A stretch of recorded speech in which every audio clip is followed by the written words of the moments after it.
প্রিয় BA first সেমিস্টারের ছাত্রছাত্রীরা, তোমরা যারা এডুকেশান মাইনর হিসেবে চুজ করেছো এবং যারা জেনারেল পেপারে এডুকেশান নিয়ে পড়ছো, তাদের জন্য আজকের এই ভিডিওটি অত্যন্ত গুরুত্বপূর্ণ। এবং যারা তোমরা থার্ড সেমিস্টারে মাইনর হিসেবে এডুকেশান তোমাদের রয়েছে, তাদের জন্য গুরুত্বপূর্ণ। কারণ আজকে আমি যে প্রশ্নটি এবং উত্তরটি আলোচনা করতে চলেছি, এটি আসার সম্ভাবনা চারটে। তোমাদের অনার্স পরীক্ষা হয়ে গেছে, তিনটে শিফটই খুব গুরুত্বপূর্ণ।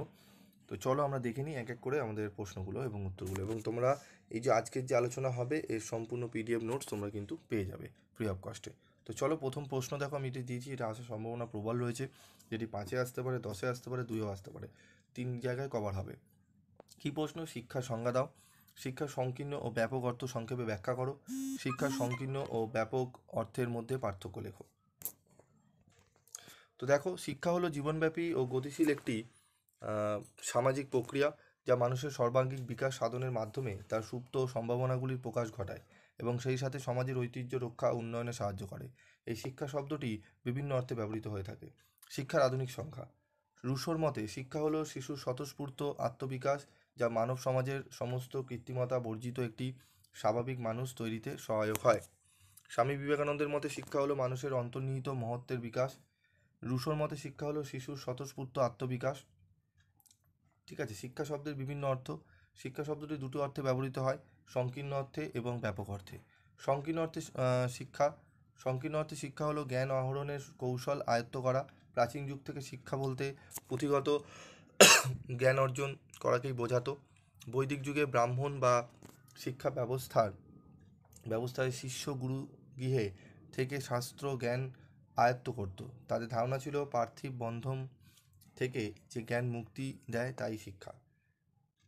ম্যাকেঞ্জির মতে সংকীর্ণ অর্থে শিক্ষা হলো আমাদের জন্মগত ক্ষমতার অনুশীলন ও বিকশিত করার সচেতন প্রচেষ্টা। সংকীর্ণ অর্থে শিক্ষার বৈশিষ্ট্য। সংকীর্ণ অর্থে শিক্ষা হলো জ্ঞান বা দক্ষতা অর্জন। এই শিক্ষা পাঠ্যপুস্তক কেন্দ্রিক জ্ঞান আহরণের মাধ্যমে সীমাবদ্ধ। এই শিক্ষার মাধ্যমে কিছু তাত্ত্বিক অভিজ্ঞতা অর্জিত হয়। এই শিক্ষা বিদ্যালয়ের 4 দেওয়ালের মধ্যে সীমাবদ্ধ এবং পুস্তক কেন্দ্রিক। এই শিক্ষা সার্টিফিকেট প্রাপ্তির সঙ্গে সঙ্গে সমাপ্ত হয়। সংকীর্ণ অর্থে শিক্ষা একটি নির্দিষ্ট সময় ও শিক্ষাবর্ষের মধ্যে সমাপ্ত করতে হয়। সংকীর্ণ অর্থে শিক্ষার লক্ষ্য সীমাবদ্ধ। শিক্ষার লক্ষ্য কোর্স সম্পূর্ণ করা। এই অর্থে শিক্ষা হলো ডিগ্রি লাভের একটি প্রক্রিয়া। শিক্ষা সংকীর্ণ অর্থে অপরিবর্তনীয়। এই অর্থে শিক্ষা হলো কোনো বিষয় অভিজ্ঞতা বা জ্ঞান অর্জন করা। শিক্ষার্থীর চাহিদা, প্রবণতা ও সামর্থ্যকে একত্রে গুরুত্ব দেওয়া হয় না। শিক্ষক নিজেদের ইচ্ছে মতো শিক্ষার্থীকে গড়ে তোলেন। শিক্ষার ব্যাপক অর্থ। ব্যাপক অর্থে শিক্ষা বলতে বোঝায় জীবনব্যাপী শিক্ষাকে। মানুষের শিক্ষাগুরু হয় তার জন্মের পর থেকেই এবং তা চলে জীবনের শেষ দিন পর্যন্ত। তাই শিক্ষা কখনো সীমিত সময়ের প্রশিক্ষণ হতে পারে না। শিক্ষা হলো শিক্ষার্থীর বহুমুখী প্রতিভার বিকাশের সহায়ক ব্যবস্থা। জন ডিউয়ের মতে ব্যাপক অর্থে শিক্ষা হলো সামাজিক ধারাবাহিকতা। ব্যাপক অর্থে শিক্ষার বৈশিষ্ট্যগুলি হলো: ব্যাপক অর্থে শিক্ষা হলো জীবনব্যাপী, জন্ম থেকে মৃত্যু অবধি চলতে থাকে। শিক্ষা এখানে পুঁথিগত নয়। এই শিক্ষা 4 দেওয়ালের আবদ্ধ নয়। একদম তোমরা দেখতে পাচ্ছ টু দি পয়েন্ট অ্যান্সার, ঠিক আছে, একদম অ্যাকুরেট। তোমাদের যে মনে রাখতে এবং লিখতে দুটোই সুবিধা হবে এবং নাম্বারও তোমরা ক্যারি করতে পারবে, যেই পয়েন্টসগুলো এখানে তুলে ধরা হয়েছে। শিশুর সমস্ত ক্ষমতার পরিপূর্ণ বিকাশ। শিক্ষা হলো ব্যবহারিক জ্ঞানের সমন্বয়। শিক্ষা হলো সক্রিয়তা ভিত্তিক কৌশল আয়ত্তকরণ। শিক্ষা শিক্ষকের ওপর নির্ভরশীল নয়। শিক্ষা হলো ক্রমবিকাশমূলক প্রক্রিয়া, যা শিশুর অন্তর্নিহিত সম্ভাবনার বিকাশে সহায়তা করে। দেখলে তোমরা সংকীর্ণ অর্থে ব্যাপক অর্থে শিক্ষা কাকে বলে, এর বৈশিষ্ট্যগুলো আলোচনা করলাম। এরপর এর পার্থক্য নিয়ে আলোচনা করব। তার আগে তোমরা শিক্ষা সম্পর্কে ধারণা জানলে। তো 2 মার্কসের প্রশ্নের জন্য কিন্তু খুব ইম্পর্টেন্ট, কিন্তু 2 মার্কসের প্রশ্ন কিন্তু হিসাবে আসতে পারে যে শিক্ষা অর্থ কী, সংকীর্ণ অর্থে শিক্ষা কী, ব্যাপক অর্থে শিক্ষা কী, সংকীর্ণ অর্থে শিক্ষার দুটি বৈশিষ্ট্য, ব্যাপক অর্থে শিক্ষার দুটি বৈশিষ্ট্য। আর দেখো টু দি পয়েন্ট অ্যান্সার রয়েছে। আশা করি তোমরা যদি ক্লাসটি শুনে নাও, এখানেই তোমাদের পড়া মনে হয়ে যাবে, ঠিক আছে। দেখো, সংকীর্ণ তো ব্যাপক অর্থে শিক্ষা। অর্থ জ্ঞান ও দক্ষতা হস্তান্তর। শিক্ষক বা পুস্তক মারফত এই জ্ঞান বা দক্ষতা হস্তান্তর হয়। শিক্ষা হলো বিকাশ, সামাজিকীকরণের প্রক্রিয়া, সংগতি বিধানের প্রক্রিয়া, অভিজ্ঞতার পুনর্গঠন, বহুমুখী প্রক্রিয়া ইত্যাদি। লক্ষ্য ভবিষ্যৎ জীবনের প্রস্তুতি। 3R সম্পর্কে জ্ঞান, মানসিক শক্তির উন্নতি। এখানে কি রয়েছে? 7R সম্পর্কে জ্ঞান, ভবিষ্যৎ জীবনের প্রস্তুতি এবং বর্তমান জীবন উপভোগ করা। রিডিং, রাইটিং, ঠিক আছে, এগুলো রয়েছে, দেখে নেবে তোমার। Rights, responsibilities, relationship, citizenship, training. সংস্থা কি? সংকীর্ণ অর্থে মানে শিক্ষা আমরা কোথা থেকে অর্জন করতে পারি? বিদ্যালয়, পরিবার এবং চার্চ। আর ব্যাপক অর্থে বিদ্যালয় থেকে পারি, পরিবার থেকে পারি, রেডিও, সিনেমা, প্রেস ইত্যাদি। বিদ্যালয়ের আবহাওয়া একঘেয়ে, শিক্ষার্থী নিষ্ক্রিয় থাকে, সামাজিকরণ নয়, জীবনের সঙ্গে সম্পর্কহীন।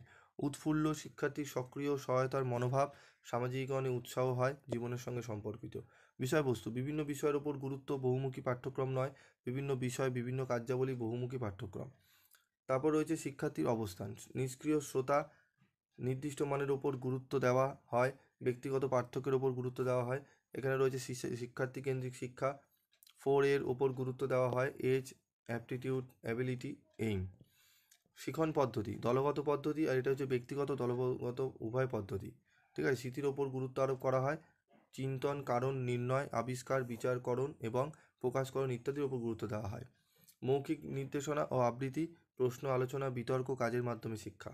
শিক্ষকের অবস্থান, নিয়মকানুন রক্ষাকারী, আমলাতন্ত্রের মতো বন্ধু, দার্শনিক এবং পথ প্রদর্শক। ঠিক আছে, শিক্ষককে ভয় করে, শিক্ষককে শ্রদ্ধা করা ব্যাপক অর্থে। ঠিক আছে, শৃঙ্খলা, বাহ্যিক শৃঙ্খলা, পুরস্কার এবং তিরস্কারের সাহায্যে শৃঙ্খলা নিয়ন্ত্রিত হয়। অভ্যন্তরীণ শৃঙ্খলার প্রয়োজনীয়তা উপলব্ধি করে ভালোবাসা ও সহানুভূতি হলো শৃঙ্খলার উৎস। তো একদম দেখলে এখান থেকে তোমরা যে কোনো পয়েন্টসগুলো নিয়ে নিতে পারো, এত পয়েন্টস নেবে তারও কোনো ইয়ে নেই, তোমরা টু দি পয়েন্ট অ্যান্সার। এখান থেকে তোমরা অনেকগুলো পয়েন্টস আমি বেছে দিয়েছি, এগুলো থেকে নিয়ে তোমরা পার্থক্য কিন্তু করতে পারো। ঠিক আছে, তো এই সম্পূর্ণ নোটস তোমরা পেয়ে যাবে। কী করে পাবে সেটি বলি। তোমরা এই যে ভিডিও দেখছো, এই ভিডিওর কমেন্ট বক্সে যাবে, সেখানে একটি লিঙ্ক দেওয়া থাকবে এবং সেই লিঙ্কে ক্লিক করলেই তোমরা কিন্তু পেয়ে যাবে তোমাদের পিডিএফ নোটস। তো যাও, চ্যানেলটি সাবস্ক্রাইব করে অবশ্যই ক্লিক করো, নাহলে কিন্তু ওপেন হবে না। তো চ্যানেলটি সাবস্ক্রাইব করে পাশে থাকা বেল আইকনে ক্লিক করে তোমরা লিঙ্কে ক্লিক করো, তোমরা ফ্রি অফ কস্টে নোটস পেয়ে যাবে। এবং তোমরা পিবি স্টাডি ক্লাস মানেই শুধু আলোচনা নয়, তার সাথে ফ্রি অফ কস্টে পিডিএফ নোটসও তোমাদের প্রোভাইড করা হয়। আজকের মতো ভিডিওটি শেষ করছি, দেখা হচ্ছে পরবর্তী ভিডিওতে। সকলে ভালো থাকো, সুস্থ থেকো।